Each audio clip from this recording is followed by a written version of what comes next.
I built my life from scratch, working tirelessly since I was 14 to become a successful software engineer. My sister Lisa was always my priority, the person I protected since we were kids. When she married Jake, he seemed perfect on paper. Smart, charming, ambitious. But that facade crumbled over time, especially when money became involved. I never expected to hear those cutting words from my brother-in-law as he stood in my living room with his hand out. "You are not a real man. You are just a walking ATM." Before I continue this story, let me know where you are watching from in the comments below. Hit that subscribe button and join me as I share how I finally stood up for myself and changed everything. Growing up in a middle-class neighborhood on the outskirts of Chicago shaped who I am today. My parents worked hard, my dad as a mechanic and mom as a school secretary, but money was always tight in our household. I discovered my passion for computers early, spending hours at the public library learning programming because we could not afford a computer at home. By 16, I was building websites for local businesses, saving every dollar toward college. Those early years taught me the value of financial independence. I worked 3 part-time jobs throughout college, stocking shelves at a grocery store, before dawn tutoring computer science during afternoons, and bartending on weekends. Sleep was a luxury I rarely enjoyed. But watching my bank account grow gave me immense satisfaction. After graduating with my computer science degree, I landed a job at a growing tech firm that valued my work ethic and technical skills. Within 5 years, I had worked my way up to senior developer, bought my first condo, and built a comfortable emergency fund. Financial stability was something I never took for granted, considering where I started. My colleagues often commented on my frugal habits, like bringing lunch from home or driving the same reliable sedan I had purchased used when I got my first real paycheck. These were not sacrifices to me, but conscious choices that allowed me to sleep soundly, knowing I would never have to worry about making rent or having utilities cut off again. Lisa was 3 years younger than me, with a creative spirit that complemented my analytical mind. Where I was cautious, she was spontaneous. Where I calculated, she followed her heart. Despite these differences, our bond was unbreakable. I still remember confronting Tommy Blake in 7th grade when he made fun of Lisa's braces, earning myself a black eye, but also his grudging respect and the end of his teasing. Even after I moved to Seattle for my job and Lisa stayed in Chicago, we talked at least twice a week. She pursued a marketing degree and secured a position at a boutique agency where her creativity and people skills helped her advance quickly. I was so proud of her success and independence, traits our parents had instilled in both of us. When she called me bubbling with excitement about a new account executive who had joined her team, I was genuinely happy for her budding romance. Jake entered our lives like a whirlwind, tall, conventionally handsome, with perfectly styled hair and a confident smile. He charmed everyone he met, including me, during our first video call. Lisa described him as brilliant and ambitious, with plans to eventually start his own agency. His knowledge of wine travel stories and ability to make Lisa laugh constantly impressed me. Their relationship progressed rapidly, and within 6 months, Lisa called me with news of their engagement. I flew back to Chicago to meet Jake in person, treating them to dinner at an upscale restaurant downtown. Jake ordered the most expensive bottle of wine without consulting the menu, but I dismissed this as celebratory enthusiasm. He spoke eloquently about his vision for their future together, and the way Lisa looked at him told me everything I needed to know. My sister was truly happy, and that was what mattered most to me. Their wedding was a lavish affair at a historic hotel, significantly more expensive than I had anticipated when I offered to help with costs. Jake insisted on an open bar with top-shelf liquor and a 7-course dinner that strained my budget considerably. Still, seeing Lisa radiant in her wedding dress made every dollar worthwhile. As my gift, I contributed $20,000 toward their down payment on a charming Tudor-style house in a desirable suburb, wanting to give them security and a strong foundation for their marriage. The first few months seemed idyllic from my periodic video calls with Lisa. Though I noticed their house tour revealed high-end furniture I knew they could not reasonably afford on their salaries. When Lisa mentioned Jake had left his agency to pursue a better opportunity, I thought nothing of it. Ambitious people often change jobs to advance.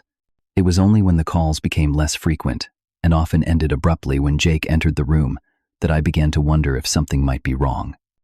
6 months into their marriage, Lisa started calling me with seemingly casual questions about investing savings and credit card interest rates.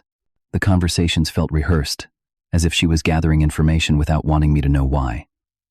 Then, Jake lost his new job. Market downsizing, he explained during a rare appearance in one of my calls with Lisa. I offered to connect him with contacts in Seattle, but he declined, assuring me he had promising leads and would be employed again soon. The first direct request for financial help came at 11:30 on a Tuesday night. My phone rang, displaying Lisa's number, immediately triggering concern given the late hour. Jake was on the other end, his voice uncharacteristically humble.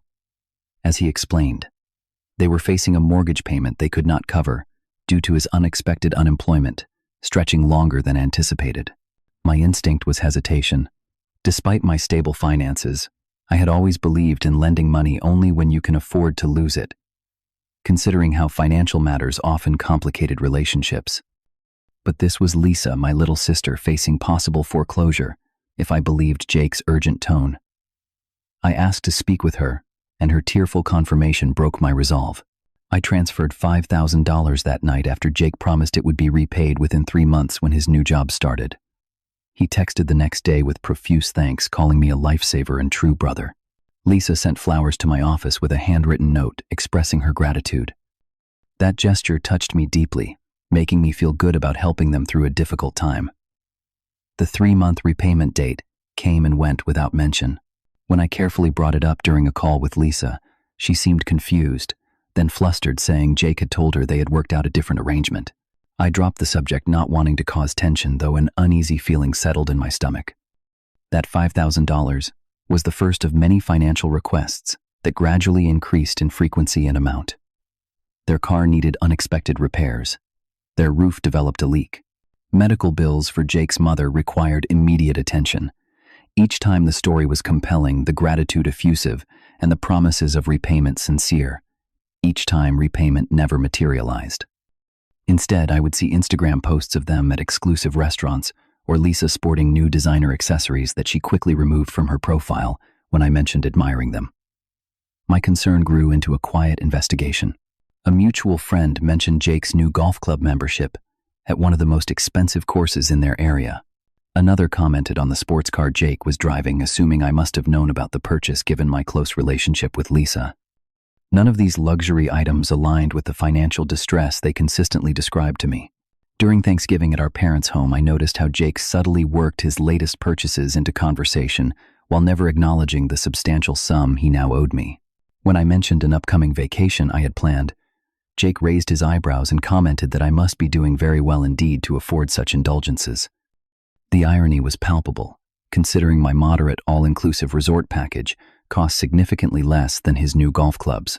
After the holiday, I arranged a private lunch with Lisa, choosing a quiet cafe where we could speak freely. I expressed my growing concerns about their financial situation, carefully avoiding accusation, while suggesting that perhaps they needed more comprehensive help than just periodic loans. The facade crumbled almost instantly. Lisa broke down, revealing a mountain of debt I had never suspected. Jake had opened multiple credit cards without her knowledge. Their mortgage was 2 months behind despite my previous assistance. His promised new job had fallen through months ago, though he still dressed in expensive suits and left the house daily, presumably to search for work. She begged me not to confront him, fearful of his reaction and embarrassed by their situation. Torn between respecting her wishes and addressing the obvious problem, I agreed to help one more time with strict conditions.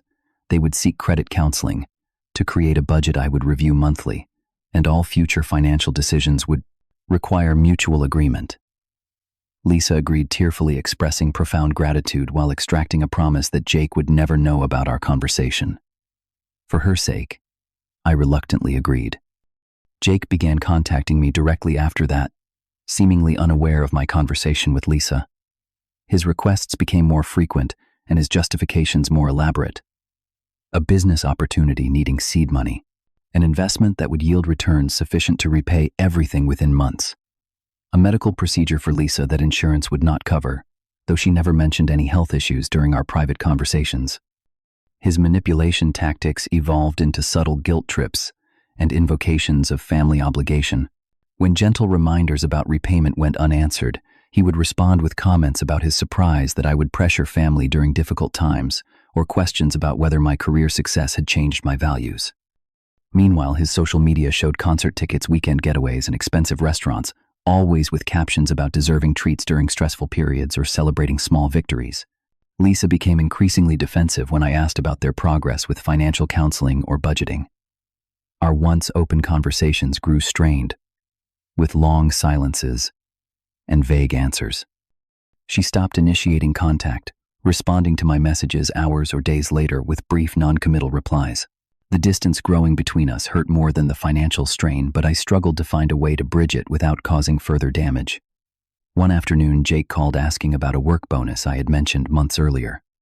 He specifically wanted to know when it would be paid and the expected amount, claiming he and Lisa were planning a surprise for our parents' anniversary but needed to coordinate timing. I had mentioned no such bonus, raising red flags about what Lisa might be telling him about our private conversations or what he might be fabricating entirely. The pivotal moment arrived on a Friday afternoon. I had just received my quarterly performance bonus, a fact I had not shared with anyone. Yet somehow Jake appeared at my door, unannounced, having flown to Seattle without warning. His usual polished appearance showed subtle signs of strain, slightly rumpled clothes, tense smile, nervous energy. As he paced my living room after a perfunctory greeting, he launched into an elaborate pitch about an investment opportunity that required immediate action.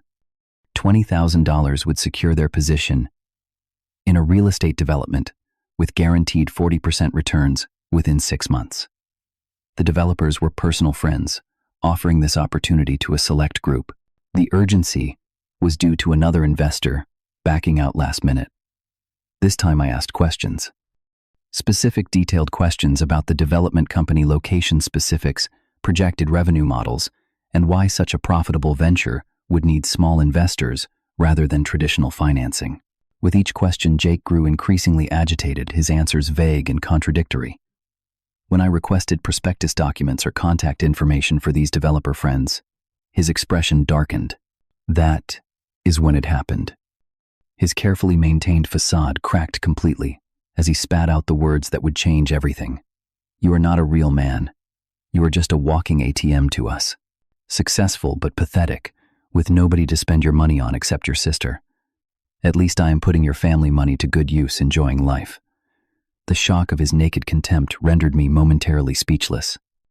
In that silence, Jake seemed to realize his tactical error, quickly backpedaling and claiming stress had caused him to speak thoughtlessly. But the truth had been revealed impossible to unhear or dismiss.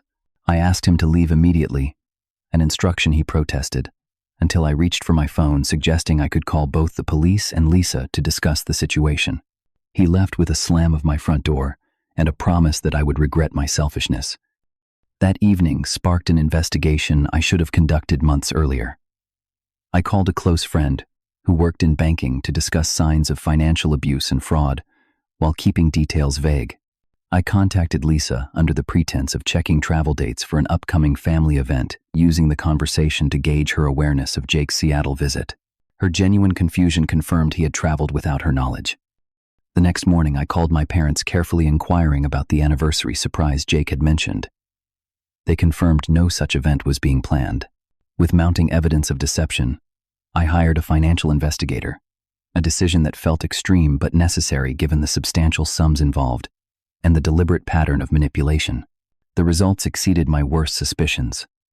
Jake had developed a serious gambling habit, frequenting both casinos and online betting sites. He had opened 7 credit cards in Lisa's name, without her knowledge, maxing out each one. Most disturbingly, he had been telling Lisa that my financial assistance was inadequate and inconsistent, claiming I had refused requests I had never actually received. To her, he portrayed me as increasingly distant and reluctant to help. To me, he described Lisa as constantly needing more, despite my generosity. Most shocking was discovering Jake had been bragging to friends that my money was family money he was entitled to access, describing me as a lonely tech nerd with no life, who hoarded wealth while he and Lisa actually knew how to enjoy it. He had even borrowed money from their friends, claiming it was for emergency medical treatments for Lisa, while showing photos of them enjoying luxury purchases funded by my loans. Armed with irrefutable evidence, I booked a flight to Chicago, texting both Lisa and Jake that I needed to discuss an important family matter in person that weekend. I arranged to meet at a quiet restaurant with private dining rooms, arriving early to compose myself and organize the documentation I had compiled. Lisa arrived first, concerned by my serious tone and unexpected visit. Jake arrived 30 minutes late, visibly annoyed until he saw my expression and the folder sitting on the table between us. Before he could launch into whatever explanation he had prepared, I calmly presented the evidence: bank statements, credit reports, social media posts, and statements from mutual friends who had come forward once they realized they had been manipulated. Lisa's shock transformed from disbelief to horror, as each new piece of evidence erased any possibility of misunderstanding or innocent explanation. Jake initially attempted to dismiss everything as misinterpretation, then switched to anger, accusing me of interfering in their marriage and spying on their private lives. When neither approach gained traction, he resorted to the same contempt he had shown in my living room, this time directed at both of us. "You are both the same, pathetic and small-minded," he sneered, standing to leave. "Unable to enjoy life, counting every penny like it will save you from dying alone. I deserve better than this family of accountants. I have real friends who understand ambition." Lisa's voice, quiet but steady, stopped him at the door. "How much do we owe my brother? The total sum from all the loans and credit cards?" The question hung in the air, as Jake turned, momentarily confused by her calm inquiry rather than the emotional breakdown he clearly expected. "Approximately $120,000, I answered, including interest on the credit cards and loans taken in her name without consent. His face drained of color as Lisa stood, thanking me for bringing the truth to light and asking for some time to process everything. She would stay with me at my hotel tonight, she informed Jake, and would contact him tomorrow about next steps. For perhaps the first time since I had met him, Jake seemed genuinely speechless as we left him standing in the empty dining room. In the aftermath of that confrontation, I took strategic steps to protect both myself and Lisa. The morning after our revelation dinner, I consulted with both a financial advisor and a lawyer specializing in financial fraud. The advisor helped me document every loan I had provided, creating a clear paper trail that would be crucial for any potential legal proceedings. The lawyer outlined our options, from formal fraud charges to civil recovery efforts, while emphasizing that cases involving family often became complicated emotionally as well as legally. With professional guidance, I drafted a formal loan document covering all past financial assistance with reasonable repayment terms and interest. I also helped Lisa place credit freezes on her accounts to prevent additional unauthorized cards or loans, and together we contacted each creditor to dispute the fraudulent accounts Jake had opened in her name. Many required police reports, forcing Lisa to make the difficult decision to formally accuse her husband of identity theft and fraud. While establishing these protections, I made it clear to Lisa that my continued financial support was conditional on her commitment to counseling, both financial and emotional. I would help her rebuild, but not enable unhealthy patterns to continue. Though initially resistant to this boundary, claiming she did not need therapy for being victimized, Lisa eventually recognized that understanding how she had become vulnerable to such manipulation was essential to preventing future exploitation. Jake did not accept these developments quietly. He launched a campaign to control the narrative among their friends and extended family, portraying himself as the victim of my jealousy and interference.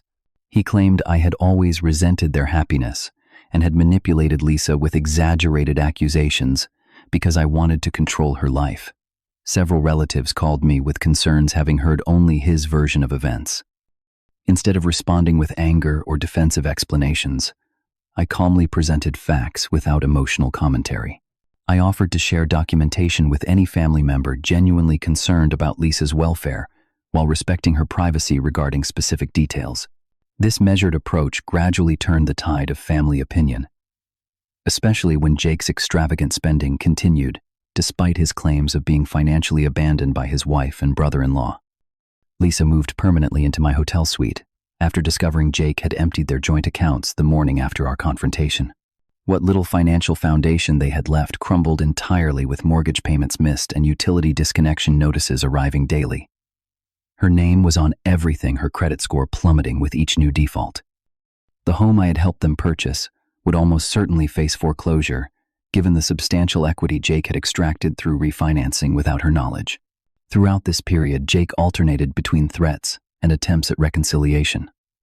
He would call Lisa at 3 in the morning, sometimes crying and apologetic, other times angry and accusatory. He showed up at her workplace unannounced, causing such disruption that security protocols were implemented to protect her. When these approaches failed, he began threatening to reveal embarrassing personal details about her to friends and colleagues if she proceeded with divorce and fraud charges. I supported Lisa through each new challenge, from changing her phone number to accompanying her to court for the restraining order she eventually needed to file. We hired a moving company to retrieve her personal belongings from their home, requiring police presence, when Jake attempted to prevent them from taking anything he deemed valuable, including items that had been in her family for generations. Lisa stayed in my guest room for nearly 2 months after returning to Seattle with me, giving her time to find employment and her own apartment. Those weeks were challenging but healing for our relationship as we reestablished the trust that Jake's manipulations had damaged. Late-night conversations over tea helped her process her feelings of shame and betrayal, while allowing me to express the hurt I had felt at being used and misrepresented to her for so long. The most difficult conversation came when Lisa finally asked why I had continued providing money despite clear warning signs of Jake's deception. I admitted my own role in enabling the situation, acknowledging that my desire to protect her had overridden my better judgment. We both recognized patterns from our childhood, where I had always stepped in to solve problems, rather than helping her develop her own solutions. This realization was painful but transformative for our relationship moving forward. With Lisa safely established in her new life, I finalized legal proceedings regarding the fraudulent accounts and loans. Jake ultimately faced criminal charges for identity theft and fraud, though Lisa declined to press additional charges that would have resulted in jail time. She wanted closure and distance, more than punishment, a decision I supported even while ensuring he could not continue his financial exploitation of others through strict court-mandated monitoring and restitution requirements. Lisa found an unexpected passion for financial education during her recovery process, eventually becoming certified as a financial counselor, specializing in helping women recognize and escape financially abusive relationships. Watching her transform her painful experience into a mission to protect others brought me profound pride and healing. Our weekly dinners became a cherished routine, our bond stronger for having weathered such a difficult challenge together. 1 year after the confrontation in that Chicago restaurant, Lisa invited me to dinner at her new apartment to celebrate a significant milestone, her final student loan payment made without any financial assistance from me. She had framed her credit report, showing scores climbing steadily back into excellent territory, along with the title to a modest but reliable car, purchased entirely through her own savings. These achievements meant more to both of us than any luxury item Jake had ever purchased with borrowed money. As for me, the experience transformed my approach to all relationships. I established clear financial boundaries with friends and family, learning to distinguish between generous support and enabling dependency. I became more attentive to early warning signs of manipulation, not just regarding money but in all forms of emotional exchange. Most importantly, I recognized that protecting loved ones sometimes means allowing them to face difficulties rather than immediately stepping in with solutions. The money lost to Jake was substantial but ultimately less important than the lessons gained. True wealth lies not in accumulated resources but in relationships built on mutual respect and honest communication. No financial success can compensate for the betrayal of trust, and no material possession is worth sacrificing personal dignity. By establishing healthy boundaries and refusing to be treated as a resource rather than a person, I reclaimed not just my financial autonomy, but my self-respect.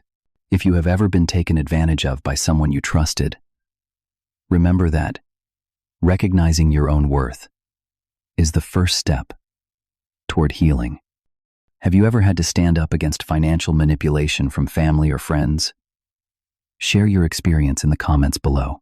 If this story resonated with you, please hit that like button and subscribe to hear more about navigating difficult family dynamics with strength and wisdom. Thank you for listening. And remember, your value as a person is never determined by what you can provide for others.